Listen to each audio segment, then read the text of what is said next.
오늘은 또 어떤 환자 때문에 내가 또 현장에서 30분, 1시간을 또 헤매면서 다급하게 병원을 섭외를 해야 될까? 또 응급실에서는 이제 전공의 비율이 높았던, 전공 의존도가 높았던 병원들은, 또 응급의학 전문의 선생님들은 또 얼마나 많은 119 구급차들이 들어올 것이며, 또 경증 환자들을 어떻게 설명해서 돌려보내야 될까? 또 배우 진료, 보통 최종 치료를 제공하는 전문 진료과들하고의 병원 내에서의 관계들도 매일매일 고민하면서 하루하루 보내고 계실 텐데, 제가 와서 그분들께 무슨 말씀을 해드릴 수 있을까 많이 고민이 돼서 사실은 초대를 해주셨는데 한참을 망설이다가 그래도 저희가 하고 있는 일 가서 말씀을 드리고 어떤 고민을 하고 있는지 여러분들 고민도 좀 같이 들으면서 소통하는 시간이 소중할 것 같다라고 생각을 하고 수락을 하고 이 자리에 서게 됐습니다. 그래서 사실 주로 이 지금 겪고 계시는 어려움을 한 큐에 해결할 수 있는 마스터 키는 사실 저희한테 없습니다.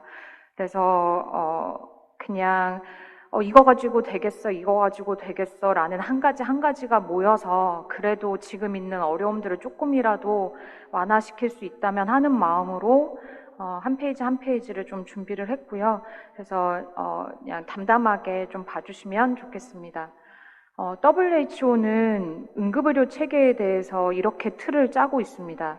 그리고 응급의료 체계의 유기적 운영과 조직화를 굉장히 중요하게 강조를 하고 있습니다. 응급 환자의 첫 관문인 게이트웨이, 게이트키퍼 역할을 하는 응급실과 또 최종 치료를 제공하는 최종 전문 진료과들의 코어웍이 매우 중요합니다.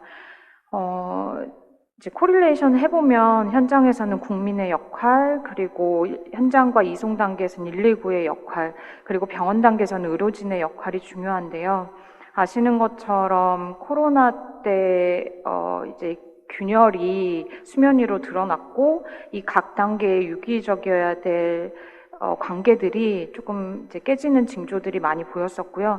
지금 비상진료 체계 하에 의정 갈등 하에서도 서로 불신하는 이제 목소리들이 여기저기서 나오고 있습니다. 유례없는 이제 응급실 셧다운도 경험을 했고요. 그리고 이제 구급차에서 분만하는 것들은 이제 저희가 심심치 않게 언론을 통해서 들을 수 있게 됐고, 그리고 뺑뺑이란 말은 이제 응급실이랑 같이 붙어가지고 괴롭지만 이제 언론을 통해서 매일 들어야만 되는 상황인데 들여다보면 사실 응급실이랑 무관한 되게 억지스럽게 뺑뺑이란 말이랑 붙여서 사례들을 좀 다루고 있는 경우들도 있었습니다. 그리고 이제 의료대란 대책 특위를 꾸린 민주당의 이제 여러 간담회들 속에서 또 소방본부 노조에서는 이제 영상이나 녹취를 이제 자극적으로 틀면서 이런 부분들이 보도가 되고 저희를 더 어렵게 하고 있는 상황입니다. 실제로 2월 달에 이제 저희가 2월 20일경에 보건의료 위기 심각 단계로 이제 격상을 정부가 했죠. 그래서 2월 달하고 그 뒤에 응급실에 내원하는 내원 환자들의 평일 기준 일평균 환자 수를 조금 같이 보려고 합니다. 중증도별로 보면 K타스 4, 5로 분류되는 경증 비응급 환자들에 있어서 2월 이후에 최근 10월까지 내원 환자 수가 가장 크게 감소를 했습니다. 30% 이상이 감소를 했고요. 다음으로는 이제 응급 의심 또는 응급 환자라고 하는 K타스 3 레벨의 환자들이 한 약 20% 정도 감소를 했고요. 2월에 비해서 K타스 1, 2 중증 응급 환자라고 저희가 흔히 분류를 하는데 K타스 1, 2 환자도 약 10% 정도 감소를 했습니다. 그렇지만 여전히 K타스 1, 2 환자의 숫자는 크게 감소하지 않고 중증 환자들은 응급실로 내원을 하고 있습니다. 일평균 내원 환자인데요. 종별로 이번에는 일평균 내원 환자를 보겠습니다. 사실 전공 인력이 이제 빠져나가면서 인력 부족은 결국 응급실 병상 운영을 축소하는 결과로 이어졌고요. 그러다 보니까 경증 환자의 내원을 제한을 할 수밖에 없게 됐고, 중증 응급 이심 환자의 비율은 전체 내원 환자가 줄면서 비율은 증가를 하게 됐습니다. 그래서 일평균 전체 응급실 내원 환자가 2월에는 2만 명 정도였는데 10월에는 약 40% 정도가 감소해서 14,000명 정도 내원을 하고 있습니다. 권역응급의료센터, 지역응급의료센터, 지역응급의료기관 3개의 종별로 보면 가장 큰 폭으로 감소한 건 아무래도 전공의 의존도가 높았던 수련병원이 많은 비율을 차지하고 있는 권역응급의료센터입니다. 그래서 내원 환자 수가 큰 폭으로 감소는 했으나 케이타스 1에서 3까지 중증 응급 의심 환자의 비율은 오히려 당연히 증가를 했습니다. 그래서 80%가량이 중증 응급 의심 환자가 차지를 하고 있습니다. 반대로 지역 응급의료 기관으로 갈수록 내원 환자 수의 감소폭은 줄어듭니다. 그리고 케이타스 1-3의 비율 증가폭도 감소를 합니다. 그러면 이렇게 좀 부정적인 통계만 있느냐? 그렇지 않고요. 전문의 환자 수가 줄다 보니까 전문의 최초 진료까지 시간이 단축되는 결과도 있었습니다. 아무래도 이제 전공의보다는 전문의로 이제 응급실 진료가 이루어지다 보니까 나타나는 결과일 것 같고요. 그리고 환자가 줄다 보니까, 그리고 경증 환자의 비율이 감소하고, 이제 중증 환자 입원이 좀 빠르게 이루어지다 보니까 응급실 평균 재실 시간은 감소를 했습니다. 그리고 병상 포화 지수도 감소를 해서 이런 지표들은 좀 긍정적인 결과를 보이고 있습니다. 이번에 배우 진료와 관련된 부분입니다. 저희가 그 응급의료 자원 정보 시스템 혹은 종합상황판으로 많이 들어보셨을 텐데, 이 종합상황판에 응급실의 혹은 배우진료의 운영 제한 여부를 이제 표출을 하고 있습니다. 2월부터 지속적으로 진료과별 운영 제한 메시지의 개수들이 증가를 하고 있고요.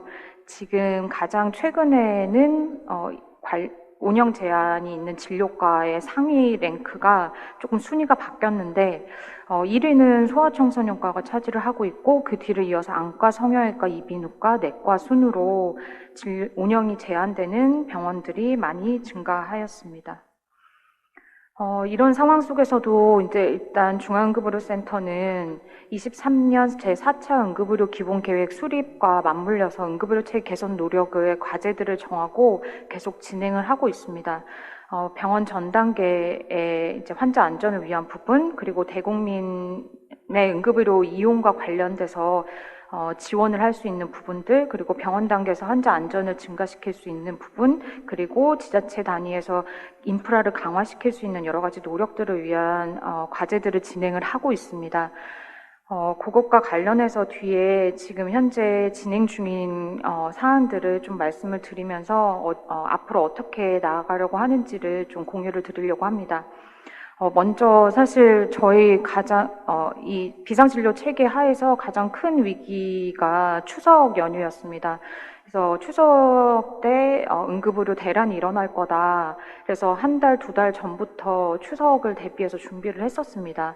먼저 국민들을 위해서는 합리적으로 응급실을 이용하시도록, 즉 경증 환자는 인근의 병의원이나 지역 응급의료기관 혹은 응급의료 시설, 야간 진료실 등을 이용하실 수 있도록 경증이 어떤 증상들을 경증이라고 하는지 혹은 경증으로 진단이 될 수 있는지, 물론 경증의 증상이라고 해서 반드시 경증으로만 그러니까 경한 진단명으로만 진단되는 것은 아닙니다.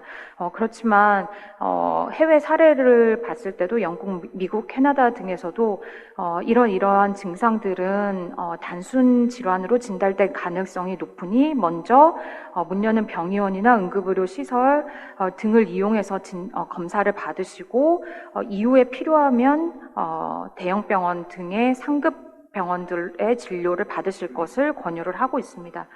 그래서 영국, 미국, 캐나다 등의 사례들과 저희 나라에서도 최근 5년간 응급실에서 자주 진단된 경증 질환의 예시들을 좀 소개를 드렸고, 대형병원 응급실은 중증 응급 환자에게 양보하실 수 있도록 여러 가지 수단들을 통해서 계속 홍보를 하고 안내를 해왔습니다. 그래서 추석 때는 네이버나 카카오 등을 통해서도 안내를 했었고요. 119를 통해서도 대국민 상담이나 안내가 강화될 수 있도록 이런 자료들을 같이 공유를 했었습니다. 또한 어떨 때 119를 이용해야 되는지에 대한 의외로 국민들이 이런 부분에 대한 정보를 많이 갖고 계시지 않습니다. 그래서 저희가 추석을 앞두고 대대적으로 이럴 땐 119라는 이제 리플릿을 내용을 만들어서 홍보를 했었고요. 그리고 뉴스나 보도 매체들을 통해서 국민들이 쉽게 접근하실 수 있도록 이런 내용들을 공유를 했습니다. 그리고 이제 아까도 보셨던 것처럼 권역응급의료센터의 중증 응급 환자의 비율이 높아지고 전공의들이 빠져나가면서 전문의들만으로는 이제 완결적인 진료를 제공하기 어려운 상황이 되면서 저희가 권역센터만으로는 지역 내 중증 응급 환자 수용을 완결적으로 하기가 어렵겠다라는 생각에 복지부와 중앙응급의료센터는 거점 지역 응급의료센터를 지정하고 지역 내의 권역응급의료센터 중증 수용을 분담하고 119 수용률을 높이기 위해서 중증 응급 환자 병상을 별도로 지정한 병원들에 한해서 그리고 인력이 일정 수준 이상인 병원들로 저희가 거점 지역 응급의료센터를 지정을 했고요. 그리고 한시적으로 권역 응급의료센터 수가를 적용해서 그 노력에 대한 보상을 하기로 했습니다. 그리고 당연히 적절 수행을 하는지를 모니터링하고 있고 일평균 중증 응급환자 수라던가 중증 응급환자 구성비, 지역 내의 중증 응급환자 분담률, 그리고 중증 응급환자 수용률을 입원을 기준으로 보고 있습니다. 지금 14개 기관이 이제 지정이 됐고 저희가 이 모니터링 지표들을 통해서 모니터링한 바로는 일단 각 기관들도 선정되기 전보다 각 지표들이 상승을 했고 한두 개 병원 제외하고요. 그리고 지역 내에서의 분담률도 많이 상승을 했습니다. 그래서 일단은 이런 거점 지역 응급의료센터가 권역 응급의료센터의 진료 부담을 조금 덜어주고 있는 것으로 확인을 하고 있습니다. 그리고 응급의료 기본 계획의 가속화돼서 추진되고 있는 것 중에 이제 응급실 뺑뺑이가 이런 말을 저도 쓰고 싶진 않은데 이제 응급 환자의 이송 지원과 관련돼서 작년부터 긴급하게 추진이 되고 있는 것들이 추석을 앞두고 사실 더욱더 가속화가 됐습니다. 그래서 지역 응급의료 상황실 설치 부분이라던가 응급환자 이송 및 수용 부분, 그리고 경증 환자 감염 해소를 위한 수가 조정 부분이라던가 응급환자 병상 확보를 위한 노력들이 추진이 됐었고요. 그래서 지역 응급의료 상황실은 광역 응급의료 상황실이라는 이름으로 진행이 됐었고, 사실 저희가 차근차근 준비해 왔던 게 이송 지침과 수용 곤란 고지 관리 체계였는데, 사실 이 부분은 아쉽게도 저희의 계획과 다르게 좀 행안부와 소방의 밀어붙임으로 인해서 조금 준비가 덜 된 상태에서 지역에 좀 배포가 되는 바람에 조금 당황은 했지만 어쨌든 지금 이송 가이드라인과 수용 곤란 고지 지침도 지역별로 특화해서 마련을 하고 시행을 하도록 안내를 하고 있습니다. 특별히 지역별 이송 지침이나 이송 지도 마련은 연구 용역과 지역 협의체를 통해서 반드시 자원조사 및 관계기관 합의를 통해서 마련을 하시도록 안내를 하고, 한 차례 조금 홍역을 치르긴 했지만 합의를 통해서 마련하시도록 지속적으로 안내를 하고 있고, 상당한 지역에서 그래도 지역 협의체를 통한 협의를 통해서 이런 지침들을 마련해 가고 있는 것으로 알고 있습니다. 그리고 일례로 이제 경북 같은 경우에도 병원 선정의 원칙을 마련하시기 위해서 먼저 자원조사를 시행을 했고, 각 권역별로 지역 안에서 병원들의 자원을 조사해서 각 중증 응급 질환들의 이송 지도를 마련하기 위한 노력들을 하신 것으로 확인을 했습니다. 저희가 또 지금 진행하고 있는 거는 어떤 증상이 생겼을 때 이게 병의원을 가야 될지 혹은 환자분들이 국민들이 소아 자녀를 둔 부모님들이 고민을 하시는데 이런 부분들에 있어서 병의원을 가야 될지 응급실을 가야 될지 저희가 케이타스 기반으로 자간 진단 알고리즘을 이제 만들고 앱을 통해서 이런 서비스를 지원하려고 지금 내부 시험 과정을 거치고 있습니다.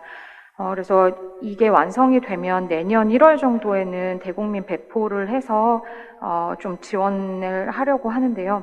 그래서 응급똑똑이라는 이름, 그러니까 응급실의 문을 두드리기 전에, 낙낙하기 전에 혹 스마트하게 응급실을 이용했으면 좋겠다, 똑똑하게 이용했으면 좋겠다라는 이제 생각으로 응급똑똑이라는 이름을 지었고 케이타스 기반으로 증상을 넣어서 등급별로 병의원이나 응급실의 종별 안내를 하는 알고리즘을 갖고 만들었습니다. 그래서 이런 부분들은 저희가 내년에는 조금 대국민 배포를 해서 가급적이면 응급실에 경증 환자가 내원하는 것을 좀 분산해 보려고 하고 있습니다. 이것과 함께 응급의료 종합상한판 개선 사업도 같이 진행을 하고 있습니다. 환자 입장에서, 구급대 입장에서, 그리고 전원을 하려는 응급의료기관 입장에서, 그리고 재난이나 전원 조정을 하는 상황실 입장에서 필요한 정보들이 다 다른데 현재는 모든 정보들이 한눈에 이용자의 맞춤형이 아닌 보편적으로 뿌리다 보니까 이런 부분들을 명확하게 이제 접근해서 이용을 하기가 가독성이 낮고 그래서 이런 부분들을 개선을 하려고 하고요. 물론 가장 기본이 되는 거는 정확한 정보를 제공하는 것이기 때문에 이러한 노력을 병행해서 진행을 하고 있습니다. 하지만 정확성을 높이는 것은 사실 시간이 상당히 필요하고 의료기관의 협조가 필요한 부분이기 때문에 먼저 가독성을 높이고 UI를 개선하는 방향으로 종합상한판을 개선하면서 정확성이 높은 정보를 제공할 수 있도록 하려고 합니다.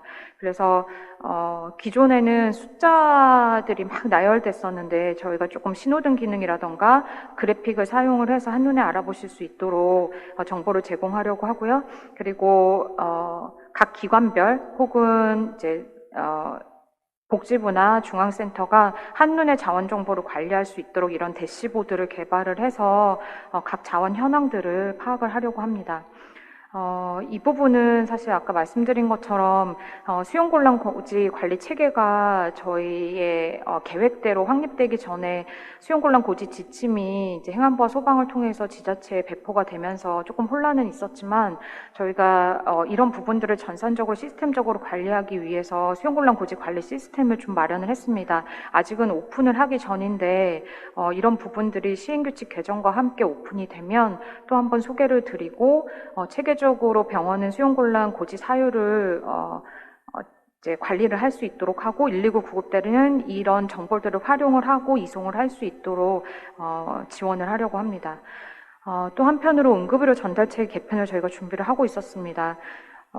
결국 응급실만으로는 응급 환자가 해결될 수 없고 배우진료 역량이 중요하기 때문에 배우진료 역량을 기반으로 해서 각 종별을 지정을 하고 이에 따라 적절한 이제 보상과 평가 체계를 가져가는 것이 목표였고 단기간적으로는 모든 이제 중증응급의료센터가 모든 중증응급질환에 대한 역량을 갖출 수 없기 때문에 중증 네트워크를 지역 내 제도화하는 것과 광역 단위의 중증 네트워크를 제도화하는 것을 같이 추진을 하고 있습니다.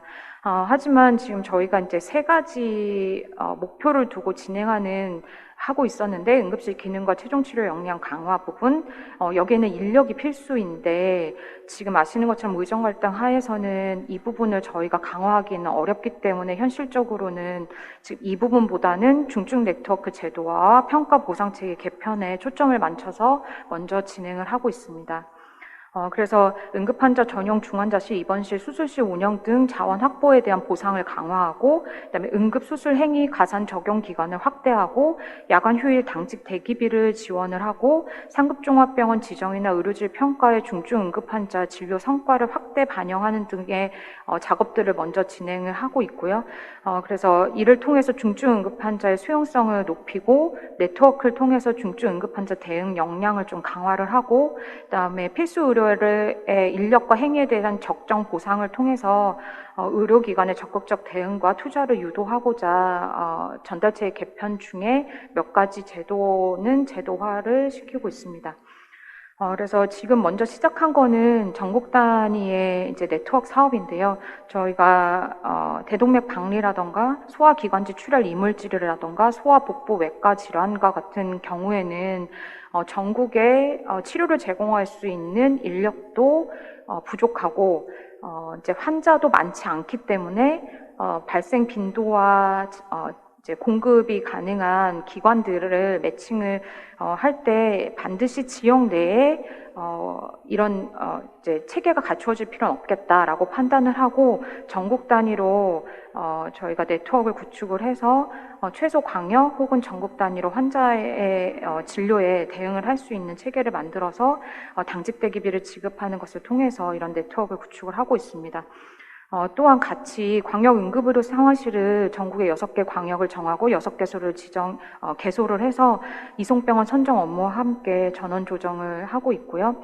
저희가 닥터헬기 사업과 MICU 시범 사업을 통해서 중증 응급 환자들이 안전하게 치료가 가능한 병원으로 이송될 수 있도록 하는 사업을 같이 하고 있습니다. 올해 MICU 시범 사업은 첫 해인데요. 경기 지역이 선정이 돼서 평촌 성심병원이 기반이 돼서 11월 달부터 사업을 시작을 합니다. 그리고 내년부터 행안부 지자체 합동평가 지표에 지역 응급의료 체계 개선 노력의 정성평가 지표가 반영이 됐습니다. 그래서 올해 이제 평가단을 꾸리고 지자체 합동평가 지표 심사위원으로 이제 저희 해당 지표를 평가하는 위원들이 들어가게 되는데요. 이 정성평가 지표를 통해서 지자체가 조금 더 응급의료 체계 개선에 관심을 가져주십사 하는 바람으로 지역 협의체나 응급의료 지원단 구성하고 운영하는 것에 충실성이라던가 혹은 전담 공무원을 편성한다거나 이송지침 수용곤란 고지 관리 기준을 마련하고 적용하는 부분들, 이런 부분들을 정성평가에 세부 항목으로 넣었습니다. 그리고 올해 저희가 지역 응급의료 시행계획 수립 내실화를 위해서 작성 가이드라인을 수립하고 배포를 한 바 있고요. 추후에는 평가 체계를 확립을 해서 지역 응급의료 시행계획에 얼마나 내실화 있게 진행이 됐는지를 통해서 우수지자체 포상 등도 추진할 예정입니다. 마무리 말씀으로는 사실 응급의료는 24시간 365일 가동돼야 되는 필수 의료 중에서도 핵심입니다. 그런데 병원에서만 되는 것이 아니라 현장 단계에서부터 이송, 그리고 응급실과 배후 진료의 원활한 연계가 필수입니다. 그래서 응급 환자가 그래야만 적시에 적정 병원에서 최종 치료를 받을 수 있습니다. 저희가 이를 위해서 지금 응급 환자 이송 체계 개선도 지금 준비를 하고 있고요. 지역 응급의료 협력체계 구축을 위한 여러 가지 지원 방안을 고민을 하고 있습니다. 또한 앞으로 응급의료 통합 정보 시스템을 구축을 해서 사실 정보가 없이는 이러한 현장에서부터 배후 진료까지 원활한 연계가 되기 힘들다는 판단 하에서 차세대 응급의료 통합정보 시스템 구축을 위한 노력들도 함께 진행을 하고 있습니다. 그래서 이런 부분들이 단기간 내 혹은 중장기 내에 여러분들이 어려움을 조금이라도 덜어드릴 수 있다면 좋겠다라는 바람으로 중앙응급의료센터는 좀 앞으로도 열심히 달려가도록 하겠습니다. 긴 발표 들어주셔서 감사합니다.